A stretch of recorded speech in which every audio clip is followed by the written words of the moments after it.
Hi everyone, I'm Kirsten from Kidsstoryworld. As you can see, I've got messy hair, I don't care, I've been with the kids all day. If I'm just waiting for... This is the first Instagram live that I've done.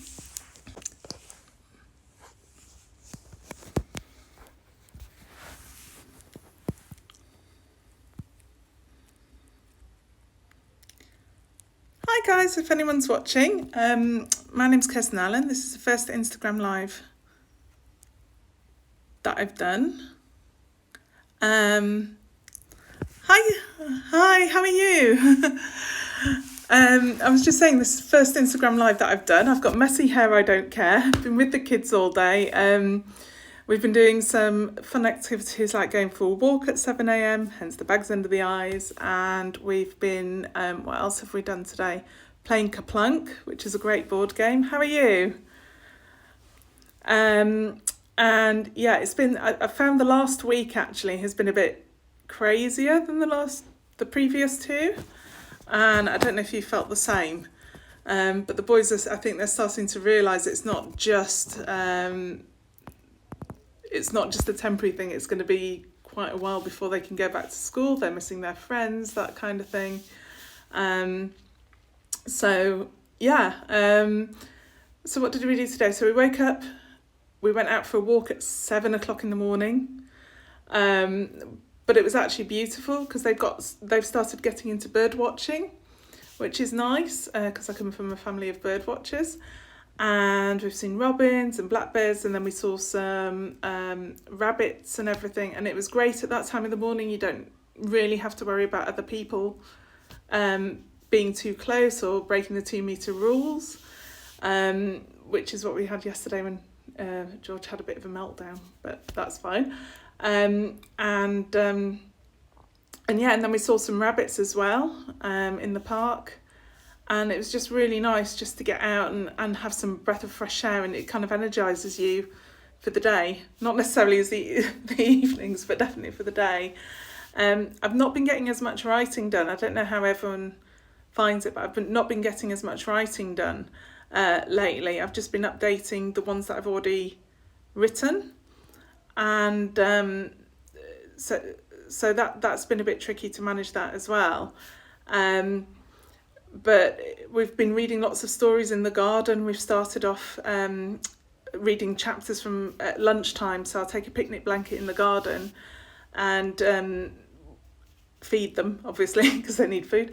And then whilst they're eating, I've been reading chapters of Andy Shepherd's The Boy Who Grew Dragons, and they absolutely loved that. And then we could talk about plants or, have a look at the leaves and things like this. Thank you so much. Thank you.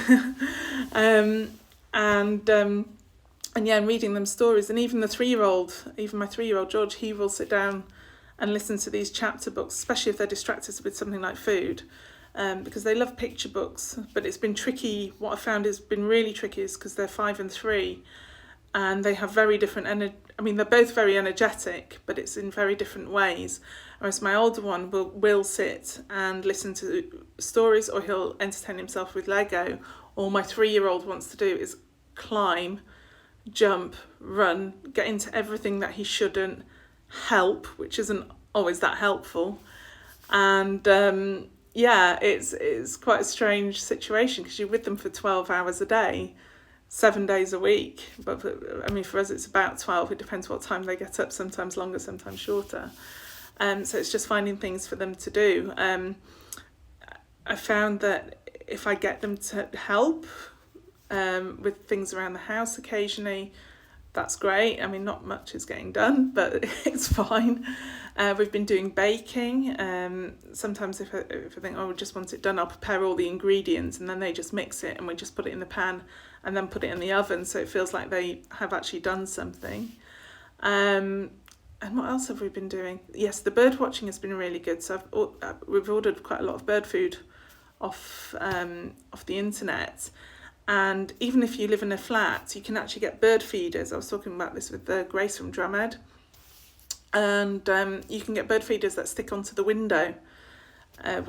which is amazing, because it's just so nice, and the boys get really excited if we get like robins or blackbirds, and the RSPB website has great things that you can look at, and you can actually identify birds that way as well if you're not sure. And what else have we been doing?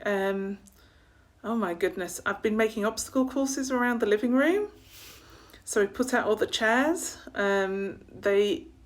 I've set them clear rules that the only time that they're allowed to climb on the furniture, that was a rule that was broken. The only time they're allowed to climb on the furniture is when I've put the obstacle course out for them.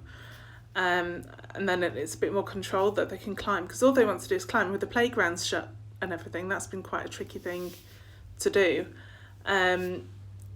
So they've been doing quite a lot of that, and also I've put blankets outside and put their toys outside, or what else have we done? We've done quite a lot of the drawings, a lot of the illustrators, like Rob Ridolph, they've got tutorials on YouTube, so we've been doing quite a lot of that, which is amazing. And using their imagination, so you might have a game which you can even play indoors if it's raining or if you're quarantined. What time is it, Mr. Wolf? Well, if they've got a favourite character, you could play what time is it, Mr. Gruffalo, and it can be Mouse O'Clock. We did it with Andy Shepherd's The Boy Who Grew Dragons. We did it with dragons, so it's what time is it, Mr. Dragon, and then barbecue time. And then yesterday, Oliver decided randomly to do what time is it, Mr. Gopher, Nibble O'Clock. So that was really, really good fun. So we were out playing that in the garden. And I've been letting them mix things as well. So just giving them a bowl and giving them absolutely random things, obviously not to eat, but you can even shove shampoo, or a little bit of shampoo or something in there, and they can just mix in the bowl. And we were mixing like a magic potion, which really helped. But as I said, I've not been doing so much of the writing, but I do have a story that I was taking into schools just as the lockdown came, and it's on my website, which is www.kidsstoryworld.com. And this story is based around the magic porridge pot, which is the story where the little girl helps this old lady who turns out to be a witch, but a kind one, and gives her a magic porridge pot, and every time it cooks, she says, "Cook, pot, cook," and to get it to stop, she says, "Stop, pot, stop." And one day she goes out and leaves the pot with her grandma, who can't remember the magic words. So of course the porridge flows out and goes everywhere and goes down the street, and the little girl gets home, and then she remembers the word. Then she reminds her grandmas of the word "stop, pot, stop," and the pot stops cooking, and the whole of the village has porridge for days. So it's kind of based around that one, and it's showing children, hopefully, that you can change. So just because you've got one story, it doesn't mean you can't change it into another one. It's teaching children that you can, anything can be a magic object. So one of the activities that's suggested on the page is to fill a box with different things, anything, a toothbrush, an umbrella, a spoon, a coin, anything at all, and getting the children to choose something from the box, and then just making it up and saying what's their magic object and what's the magic words for the object and what magic does this object perform. So there's so many things you can do, and it's all on the website. So if it's okay, I'd love to read the story for you. Hi Bumpers Garage, lovely to see you. I was just explaining that I'm going to be reading a story based around the magic porridge pot, which is the story of, sorry to go over it again, but it's the story of a little girl who had a magic porridge pot, and she forgot the magic words, and the porridge pot cooked and went all over the village, and then it was grandma who forgot, and then she went home, and the little girl got home and then remembered the magic words, and the porridge stopped. And so this story is, in a nutshell, based around that, and it can be found on the website www.kidsstoryworld.com, and the story is The Magic Boots. So here we go, we'll start it now. Eve was enjoying her walk in the rain. She loved nothing more than hearing the pitter and the patter of the raindrops and jumping in big puddles. The muddier, the better. Suddenly, she heard a voice shout, "Help! Help!" Eve looked around, but she couldn't see anyone. "Here I am, please help me," the voice cried. She looked down, and there on the grass close to the edge of the village pond, was a fish. It was pale and gasping for breath. Without any hesitation, Eve quickly picked it up, and as the fish plunged back into the water, Eve saw all the colours of the universe, shimmering and shining. A long, long time ago, a bright shooting star had fallen out of the sky and into the pond, and when the star hit the water, its light shattered into 1,000 pieces and swirled back together, forming this magical fish. Thank you, the fish said. It rained so heavily that the pond water overflowed, and I went with it. But how can I ever repay you?" "Oh, there's really no need," said Eve. "You're more than welcome." "Oh, I insist," said the fish. "I know how much you love dancing and jumping in puddles. If you look in the reeds, you'll find a pair of boots." Eve looked. "Wow, thank you so much. I love them." And she started to put them on. "Wait," said the fish. "They are magic boots. When you would like to play in the rain, you put them on and say the magic words, splosh, splash, splish. Rain is my greatest wish and it will rain." "And how do I get it to stop?" asked Eve. "Oh yes, that's very important. When you'd like the rain to stop, you must say, splish, splash, splosh. Make the rain stop. Don't forget." "Oh, I'll remember," promised Eve. "And thank you again." One very dry morning, Eve put on her boots and said the magic words. The rain came, and Eve danced and jumped in the puddles until her parents called her inside for lunch. But what she didn't know was that Barnaby, the mischievous boy from next door, had been watching and listening.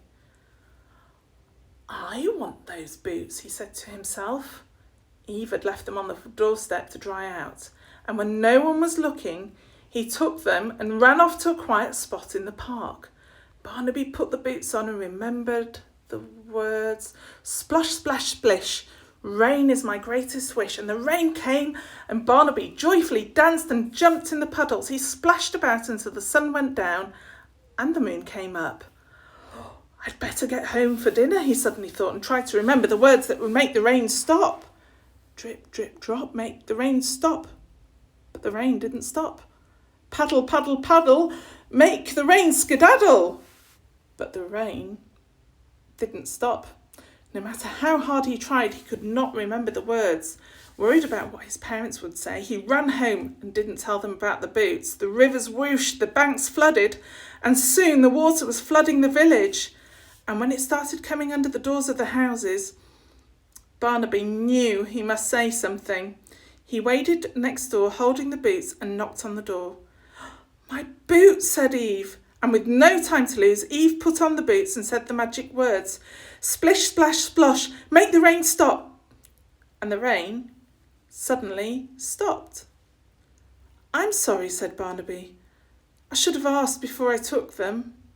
"Oh, that's okay," Eve said kindly. "We all make mistakes. You did the right thing in the end," and brought them back. And from that day on, they became firm friends, and whenever there was a puddle jumping to be done, Eve would ask Barnaby to join her, and Barnaby never took anything without asking again. Well, thank you so much for listening. I hope you enjoyed that story. Like I said, there's activities on the website, downloadable, printable, and if there's any teachers out there that would like to use the story, of course, you'd be absolutely more than welcome. And for anyone who's watching, thank you so much for watching the first Instagram live. Is there any questions, or would you like to chat about anything story-wise? How are you guys doing with the kids at all? Is it easy to find things to do for them, or has it been quite tricky, or...